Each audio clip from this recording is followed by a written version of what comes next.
CRC Worldviews and News. Important news about Christians worldwide. Today is the 21st of May 2025. Pope Leo XIV formally assumed the office of St. Peter.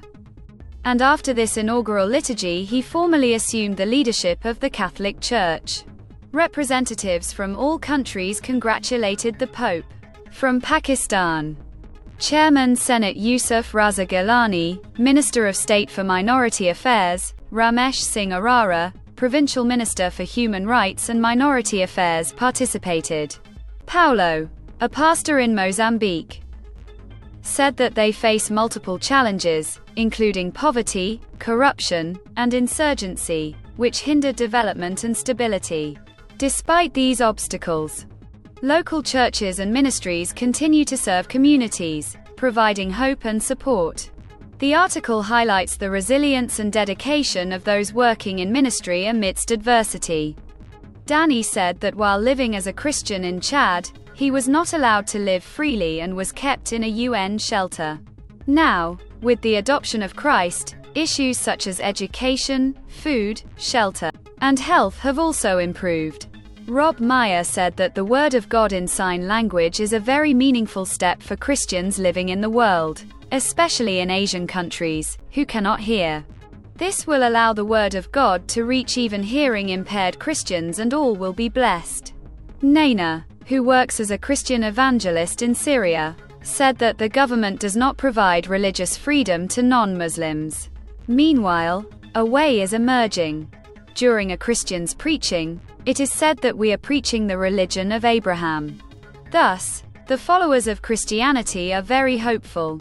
Pastor Vlad propagates Christianity in Ukraine. The situation for Christians is very bad during the war. But still, Pastor Vlad is organizing many hopeful events, keeping all Christians united so that everyone can help each other during the war. Benedict Rogers explains that East Timor is a Catholic state, but some evil elements still attack Christians and disrupt worship. There should be a plan to end violence, child abuse, kidnapping, and other rights violations. In Sri Lanka, Rajapaksa said that since the civil war, many atrocities have been committed against Christians. Christians are often killed. They were also kidnapped. But God gave them the opportunity to be rescued. Prayer service was held at St. Lawrence Church. Olivia said that her family in Bangladesh has faced a lot of hardship because they are Christians. They are prevented from worshipping and are even targeted for violence. In all these hardships, they have remained steadfast in their faith. Lisa Francis says that living as a Christian woman in Egypt is very painful. People look at you with hatred because of your faith. You are often harassed. Christian children are kidnapped.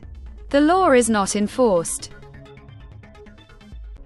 If you liked our videos and want to watch more video, subscribe our channel, a reliable source of information. Stay connected with CRC News.